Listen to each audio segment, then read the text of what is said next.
Ever wondered about a place where, centuries of global history aren't just stuck in museums, but are actually alive on every street corner? Mhm. A city that sort of whispers tales of traders, different cultures, and just stunning natural beauty. That's exactly what our sources suggest about Kochi. Yeah, we've been looking through these really detailed travel notes, and they paint a picture that's, well, much more than just a holiday spot. Uh-huh. It's presented as this vibrant, living mix of influences, really What's earns its name, the Queen of the Arabian Sea. Absolutely. Mm. So, okay, for this deep dive, our mission is pretty clear. Uh-huh. Cut through the usual travel talk and give you a real solid understanding of what makes Kochi, or Cochin, as some know it, so unique. Right. Imagine finding those little facts and insights that make you feel instantly plugged into this amazing place. And that connection, it really starts right from thinking about how you'd even get there. What's fascinating about Kochi, and the notes point this out, is that its modern connectivity isn't just, convenient. Mm-hmm. It's like a direct echo of its ancient past as a major port. Mm-hmm. That's a really powerful way to put it. Huh. So getting to Kochi, that ease of access, Mm. it's not just about new roads and airports, it's part of its legacy. Yeah. Tell us a bit more about how smoothly someone can arrive. Yeah, exactly.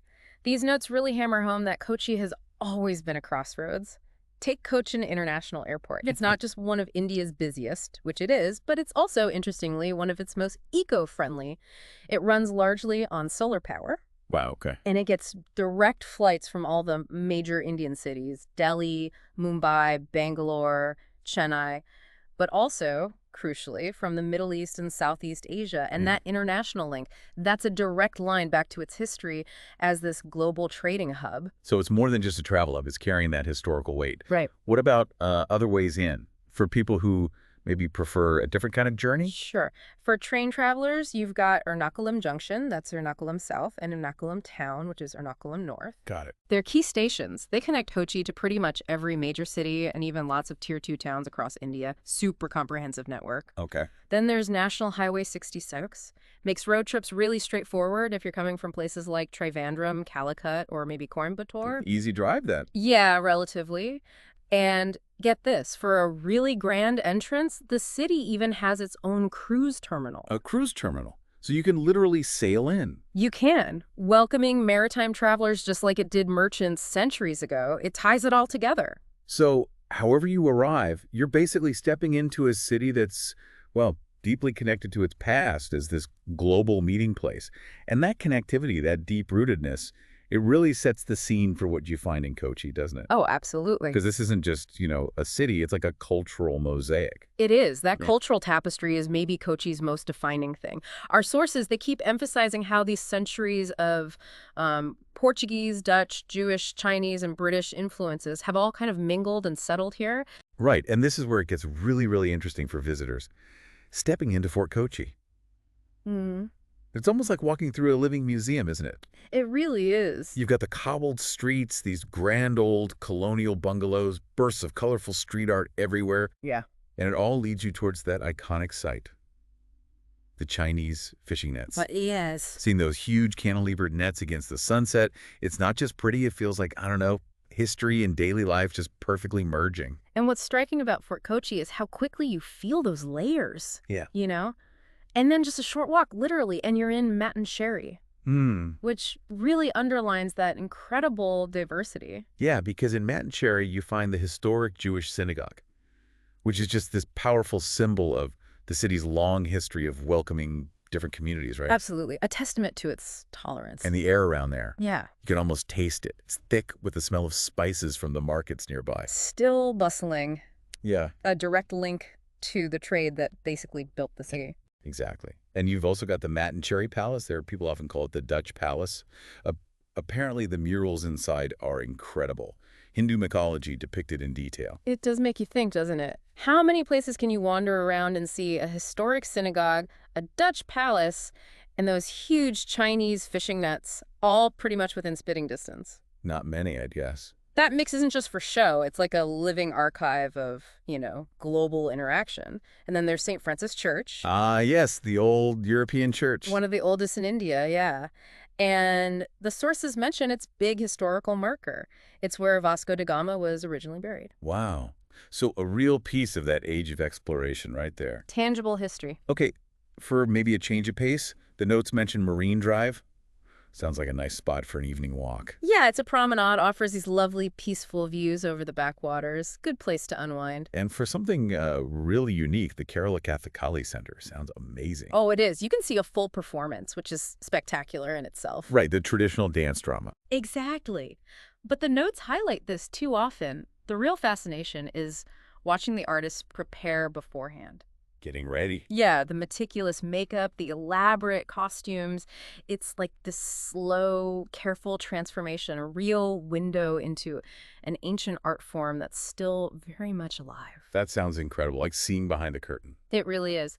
And worth noting, if you happen to be there between December and March, there's the Kochi Biennale. Ah, the art festival. Yeah, Asia's largest contemporary art festival. It basically takes over Fort Kochi, turning old warehouses, streets, cafes into galleries, makes art really accessible and kind of unexpected. Sounds like the whole area comes alive. Yeah. And if you need a beach fix. The sources suggest Vipin and Chirai Beach, Golden Sands. Apparently, you can sometimes spot dolphins. Nice. Easy to get to. Yeah, quick ferry or a short drive. Very accessible. Okay, now, let's talk about food. Ah, Because after all that exploring, you're going to be hungry. definitely. And Kochi's food scene, from everything I've read, sounds just as diverse and exciting as its history.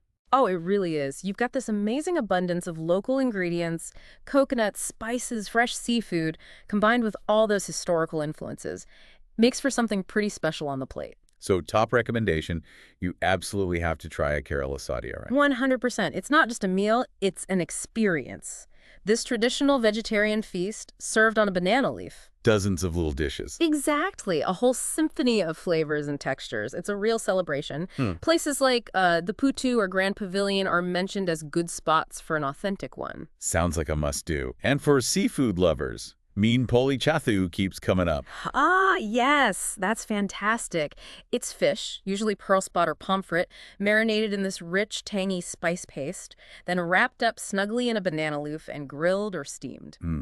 The leaf must add flavor. It does. This subtle, earthy aroma, it's delicious, unforgettable, really. Okay, mouth is watering already. What about like a real local comfort food combo? Ah, well, the notes rave about the pairing of Malabar parota with beef fry. It's legendary. The parota is this flaky, layered flatbread, and the beef fry is tender, spicy, often with little bits of coconut.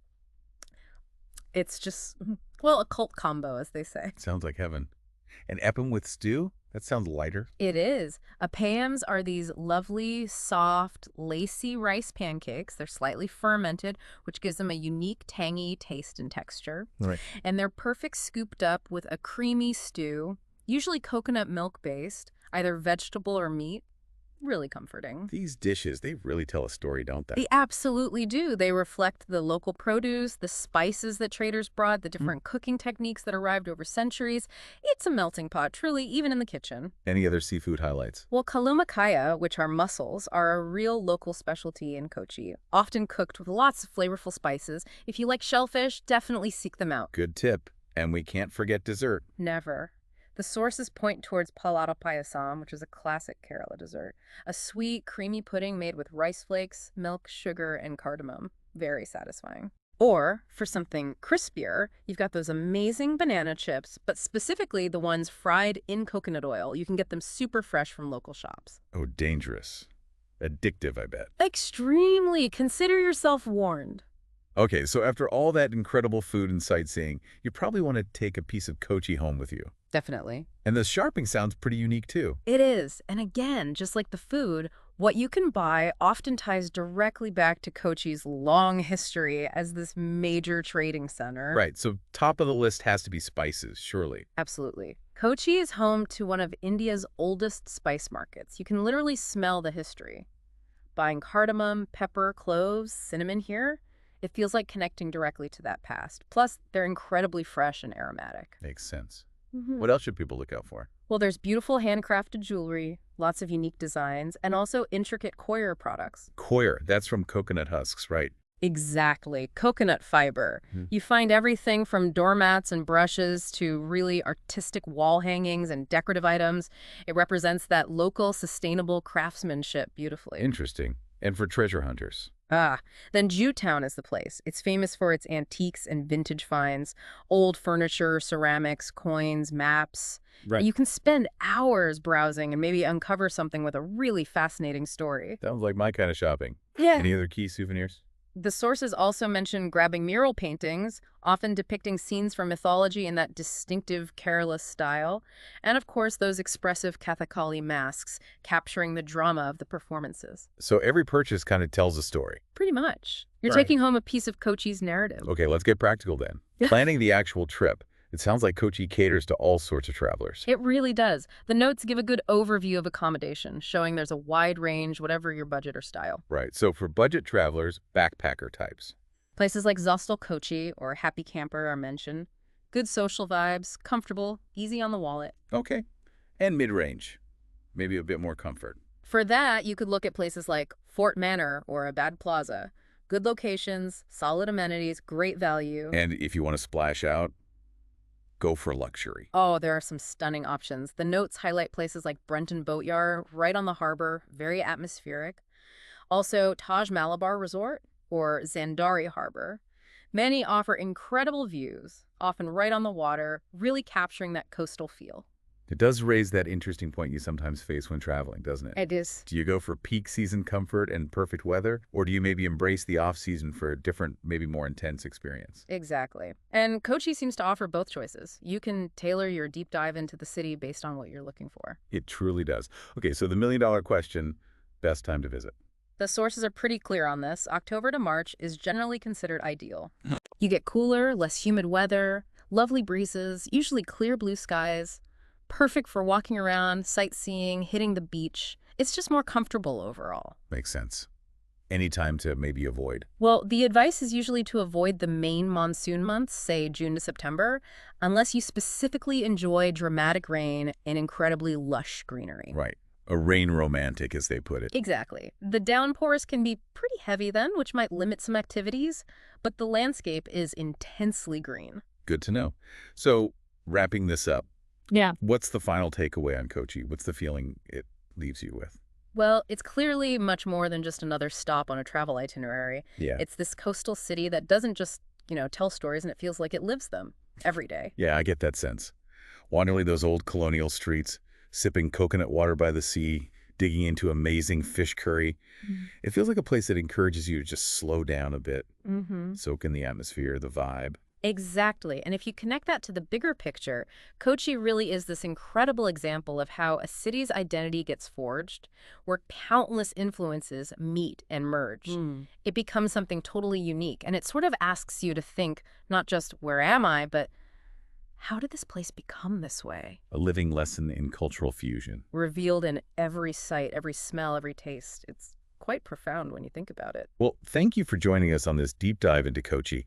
We really hope this exploration has given you, our listener, a quick shortcut to being well-informed about this fascinating place. A place where truly every corner seems to hold a piece of the world's history. Absolutely. Waiting for you to discover it. Until next time.